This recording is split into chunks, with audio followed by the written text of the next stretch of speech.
decir, obteniendo justamente sus objetivos en este mundo, ¿verdad? En esta realidad que se puede llamarle espacio temporal o cualquier otro nombre que se le pueda dar, pero que justamente circunscribe la vida a los límites del nacimiento y la muerte. Y es una cosa que le tiene a la mayoría de la gente atrapada en esas tendencias primarias, biológico-primarias, que justamente son las que en cierta forma se tiene que trascender o contrarrestar para ir ascendiendo en el camino, en el viaje del ser vivo,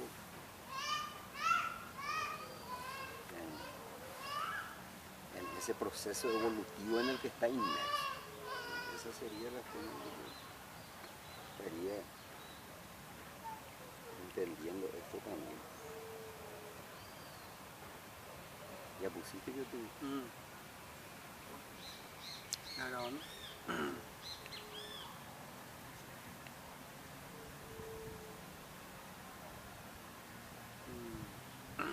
Y si no hay...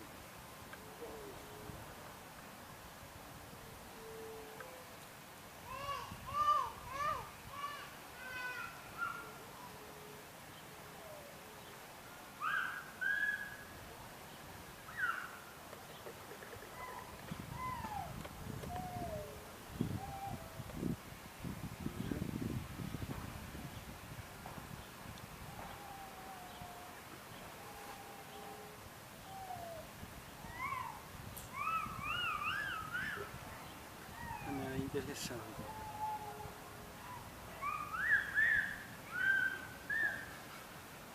Gustavito lo que está jugando con el agua. Bien, con la manguera, boludo. Una manguera.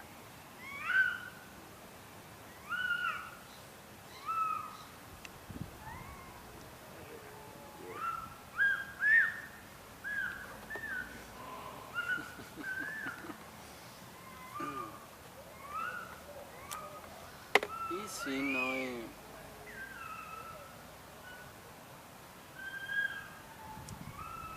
Está bien, no creo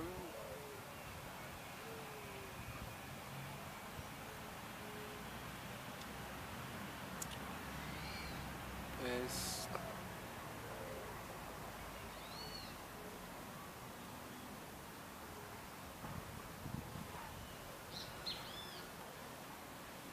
algo que...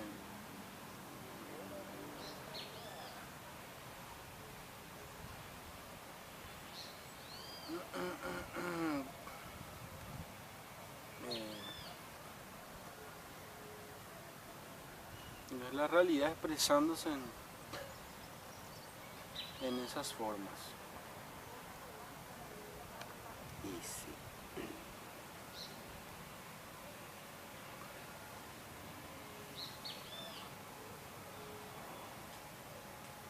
En verdad, cada uno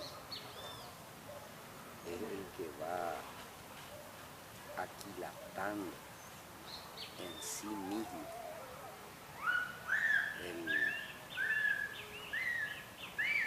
el funcionamiento de esa realidad que tiene que ver con ese proceso que se aprecia en el nivel perceptible, en el nivel visible, en el nivel del relacionamiento de los seres humanos unos con los otros. Y lo que en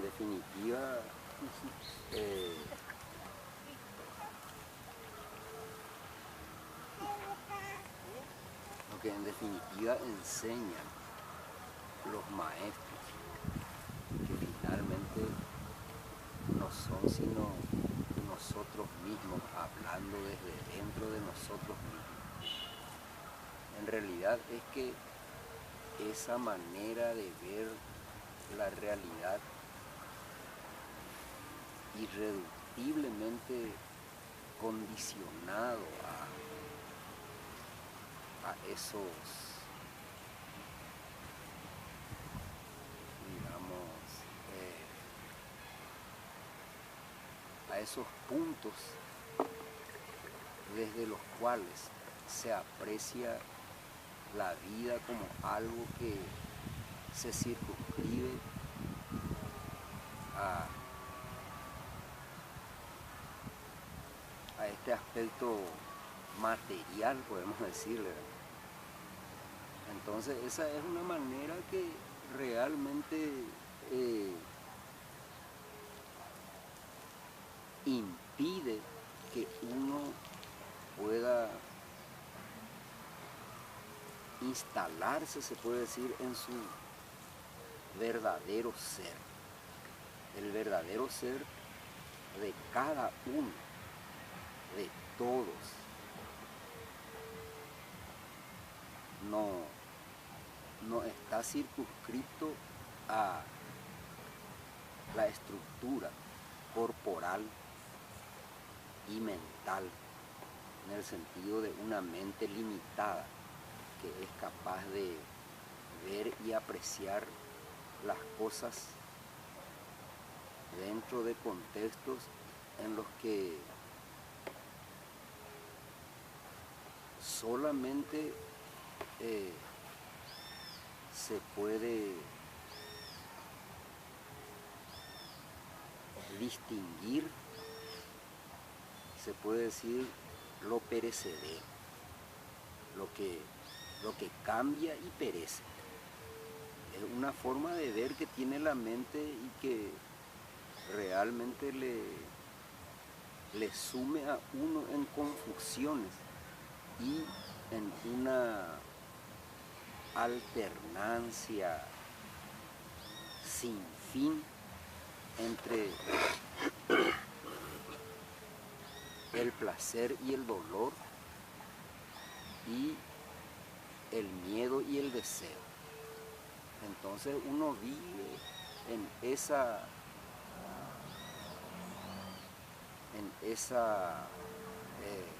circunstancia, en esa manera de existir que verdaderamente es en la manera en que la mayoría vive, pero hay que entender que esa es una manera también propia de cada ser de acuerdo a la etapa en que se encuentra en ese crecimiento inevitable que todos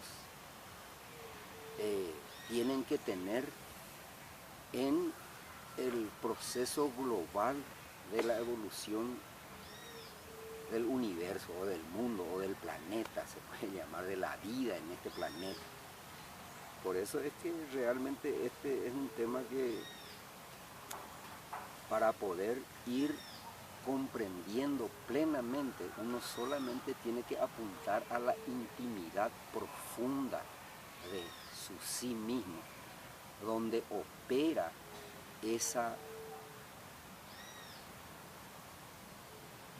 inteligencia, esa conciencia o ese poder, se puede decir, que todo hace posible en la naturaleza. Ese poder que realmente uno lo separa de sí mismo porque solamente está apuntando a aquello que le agrada, a aquello que verdaderamente cuando viene de una manera contraria a nuestras tendencias que buscan meramente lo placentero, entonces uno prácticamente se revela, se resiste, comienza a funcionar de una manera se puede decir, egocéntrica, separando las cosas unas de otras, los seres unos de otros, y ahí uno es parte también de su propio crecimiento, de su propia manera de ser, pero en la interioridad, en la intimidad es donde uno puede apreciar que eso verdaderamente es parte de una realidad unívoca, se puede decir, omnímoda, se puede decir también, que es la que hace posible la vida y todo lo que uno pueda estar dando como real.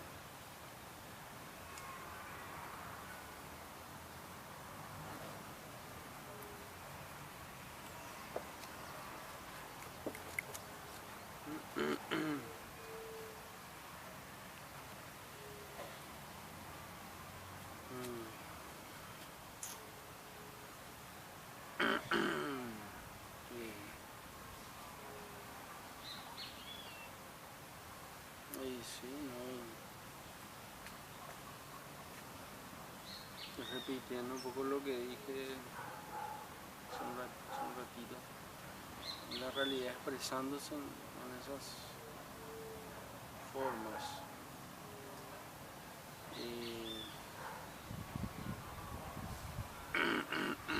No, y está fuertemente arraigado, yo diría eso instintivamente, o sea que la búsqueda y el deseo de permanecer en el placer. Y no solamente eso, la gratificación instantánea o inmediata del placer o del deseo. Y rehuir a toda costa o evitar o disminuir al máximo el dolor, ¿verdad? O lo desagradable.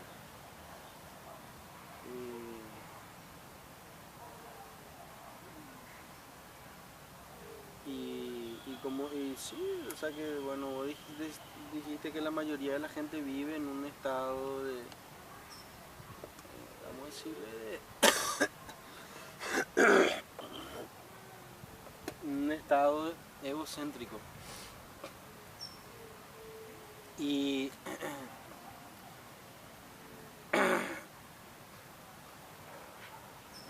automático podemos decirlo también, ¿verdad?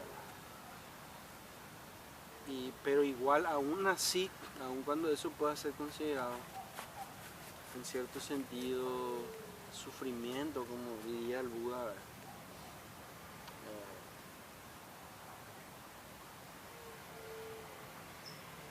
Aún así, por eso yo, ¿te acordás aquella vez que yo te dije la especie de, de error del Buda? O si tomás solo la primera noble verdad de que la vida es sufrimiento, ¿verdad? O la vida es insatisfacción, dukkha, como sea que se traduzca ese término. Claramente no, ¿verdad? O sea que el Buda te presenta un sistema completo y eso está bien. Pero si tomas solo esa premisa de que la vida es sufrimiento, claramente no es así porque, o al menos no es en la medida en la cual sea suficientemente fuerte como para realmente impedirle o hacer que la gente no quiera más vivir. Claramente, creo que Nisargadatta mismo dice, preferimos la vida aunque sea sufrimiento, algo por el estilo, ¿verdad? Que es un tema que se suele repetir también. Y entonces la gente, si tomamos evidentemente las personas como entes en cierta manera separados de la realidad, o separados simbólicamente de la realidad, ¿verdad? Con su mente y su cuerpo y su ego, buscando su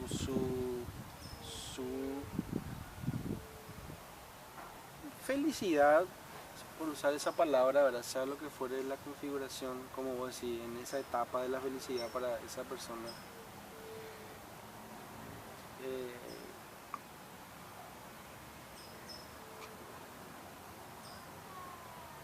se perpetúa todo el sistema, yo te diría. O sea, que por eso la gente sigue teniendo hijos, la manera, hay una postura incluso, creo que antinatalismo se llama, que cuando la gente ya, o sea, que cuando ya se decidió, bueno, no más. O sea, eso sería, yo creo, si subía, si subía al máximo el volumen del sufrimiento en la vida, sería tan doloroso y tan desagradable e indeseable que realmente terminaría hoy mismo todo. Yo creo, o sea, en el sentido de que, bueno, no, no más. O sea, yo supongo que la gente se suicidaría, ¿verdad? Por el tremendo dolor insoportable de la vida, si fuese realmente tan dolorosa. Pero en la experiencia que vemos de que la gente vive, los animales mismos se reproducen, ¿verdad? Nosotros también, como animales, como dije, ¿verdad? Seguimos reproduciendo. La vida continúa de alguna manera por sí sola, de alguna manera por su propio impulso también, ¿verdad? Y como vos decís, es la especie de dicotomía o la dualidad del placer y el dolor lo que nos tiene también en ese estado de ansiedad, podemos decirlo, porque siempre queremos llevar hacia el placer las cosas, hacia lo agradable. No, y digo nomás estas consideraciones porque no, o sea, si la continuidad o perpetuación de la vida fuese la prueba de que hay en ella más placer que dolor, entonces se podría decir que esa primera premisa del Buda, de las 4 nobles verdades, estaba equivocada, porque la vida no sería en sí un sufrimiento lo suficientemente grande como para impedirla, para impedir que siga, para impedir que continúe. Al contrario, la vida sigue, ¿verdad? Aún a pesar del dolor, del sufrimiento, de todas las negatividades posibles, sigue. Si tomamos esa postura, ¿verdad? La cultura sigue, ¿verdad? Biológicamente los genes siguen transmitiéndose de generación en generación. A cada momento las células replican su material genético. Entonces todo el sistema está diseñado, yo entiendo, o sea, aparentemente como para perpetuarse en el tiempo. Y pero como vos decís, está también es el ego. Y sí, yo diría,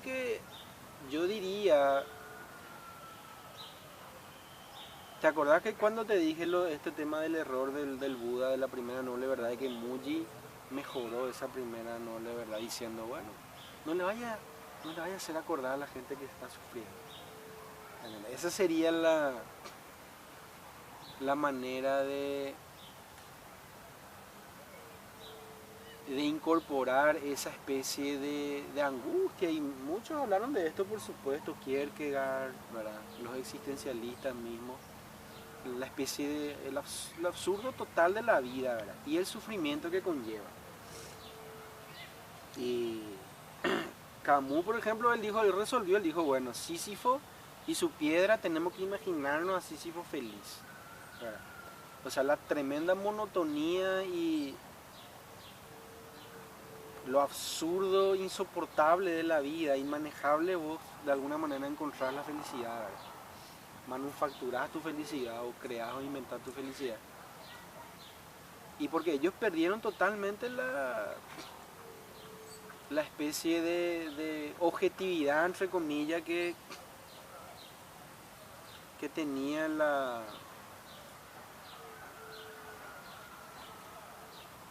o sea, que en parte la filosofía clásica tenía, ¿verdad? Que bueno, existe la verdad, podemos descubrir esa verdad, podemos vivir esa verdad.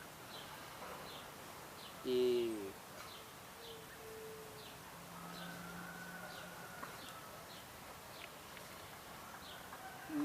por eso es, yo creo, algo, por eso te digo, no diría que Aunque sí que diría, probablemente pues, se podría poner en ese contexto de que hay, aún a pesar de todo lo negativo, el hecho de que la vida prosiga generación tras generación, yo creo que lleva la balanza hacia lo positivo. Si es que vamos a hablar en esos términos de positivo y negativo, ¿verdad? Yo creo que eso sería porque si fuese realmente tan doloroso y tan insoportable, no, la gente, todos serían antinatalistas. ¿Entendés? Todos dirían, bueno, no vamos más a tener hijos, no vamos a traer nuevos seres al mundo, porque estos seres, lo único que vamos a hacer al traerle a estos seres es condenarle a un dolor y a un sufrimiento tan intenso que ni siquiera nosotros aguantamos. Entonces, vamos a desarmar todo este asunto de la vida para siempre, ¿entendés? Pero claramente eso no es el caso. Entonces, y la implicancia es de que hay motivo para que la vida siga, o sigue por algún motivo, podemos ponerlo también así. Y parte de ese motivo probablemente es la exploración misma de la vida, ¿verdad? La exploración infinita, como yo le llamo, ¿verdad? Incluyendo el dolor y el sufrimiento, por supuesto, ¿verdad? Y la manera en la cual uno puede sobreponerse a eso, ¿verdad? Entonces, eso es lo que yo, me acuerdo que te había dicho alguna vez de corregir la primera noble verdad, o sea que Muji mejoró la primera noble verdad diciendo, no vayas a hacerle acordar a la gente que sufre, ¿entendés? Básicamente eso. Lo que te quiero, o sea, lo que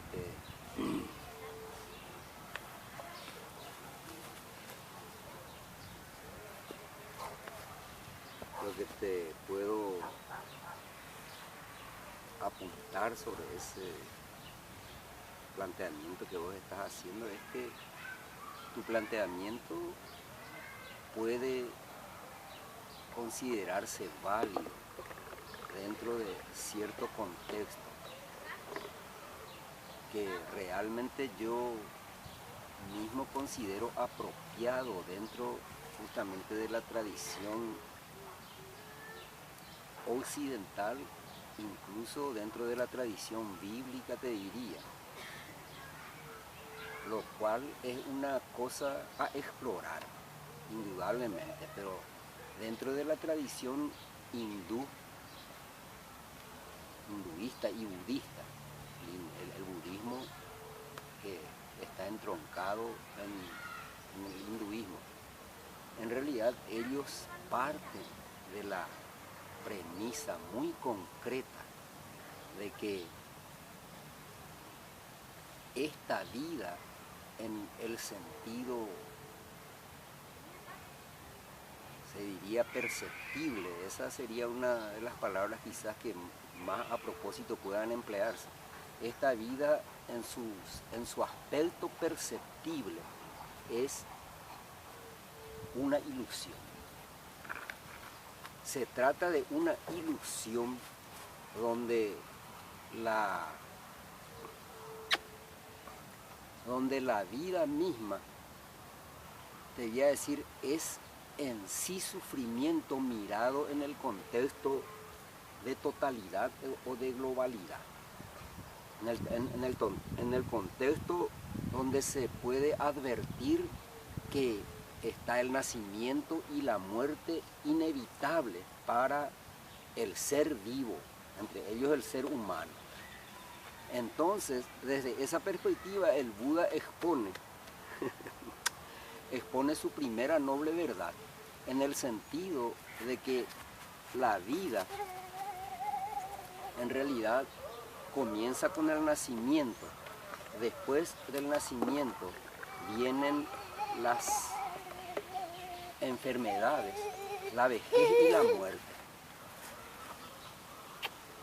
La vejez y la muerte. Esos son condicionamientos tan profundamente arraigados en cada ser vivo, sea ser humano o no humano, ¿verdad? Que al final de cuentas eso implica en algún momento un sufrimiento profundo, porque si bien uno puede, en la manera en que vos lo exponés, no estar acordándose constantemente de que, por ejemplo, tiene que morir, ¿verdad? Entonces, naturalmente, uno vive, digamos, enfrascado o absorbido por cada situación por la que está pasando. Oh, bebé, hermoso bebé. En el entendido de que, bueno, o sea, ni siquiera es consciente normalmente de lo que está pasando. Es lo que yo suelo llamar la plácida inconsciencia. Porque viene el sufrimiento y uno lo aguanta, ¿verdad? Y cuanto más uno esté concentrado o dedicado al mero propósito de engrandecer ese ego, ¿verdad? Entonces uno más energía despliega y eso más aún va regresando para causarle situaciones según la perspectiva de la realidad vista, así como estábamos diciendo en el sentido de que, bueno, lo positivo y lo negativo se alternan, ¿verdad? Entonces, desde esa perspectiva hay que mirar el planteamiento del Buda, cuando él habla de que como una verdad noble debe ser tomada el sufrimiento, que es una condición fundamental de la vida. Él eso plantea en el entendido de que más allá de esta vida, en su contexto de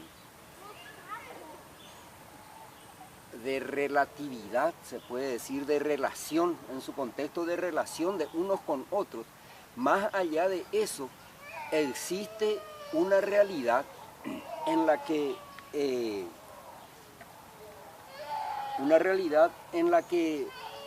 es la naturaleza misma de esa realidad es dicha, o cuando menos es ya liberación del sufrimiento. No, y por eso, y él no se, o sea, que él evitó pronunciarse. O sea, él evitó en cierta manera la metafísica porque él era pragmático, ¿verdad? En realidad no evitó, esa es una forma también de ver. Él, por ejemplo, se refiere a lo imperecedero en todo tiempo. ¿Y qué es lo imperecedero? Se refiere a lo no nacido. No, y claro, pero ¿a qué me refiero cuando te digo evitó la metafísica? Se refirió a lo trascendente, y también esto está en la tradición hindú, ¿verdad? En términos negativos. Claro. Lo no nacido, lo no devenido. Pero eso se traduce en términos positivos para ellos. No, ya sé por su pragmatismo, porque, como te digo, yo acepto evidentemente, mi manera es la siguiente. Estamos de acuerdo. Por eso es lo que yo te dije, la primera cosa que te dije fue, el Buda planteó como un sistema completo, ¿verdad? Como un sistema integral, como un sistema que plantea el problema y plantea la solución al problema, ¿verdad?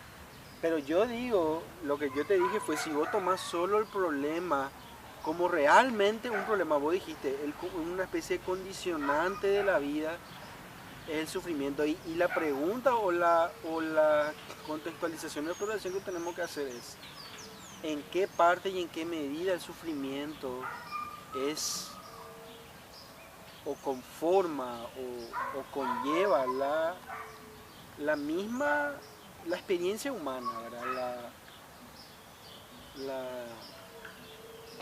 Y en realidad la condición humana. No se puede plantear el problema sino desde una perspectiva global o total, para poder justamente tener una respuesta asertiva o válida, ¿verdad?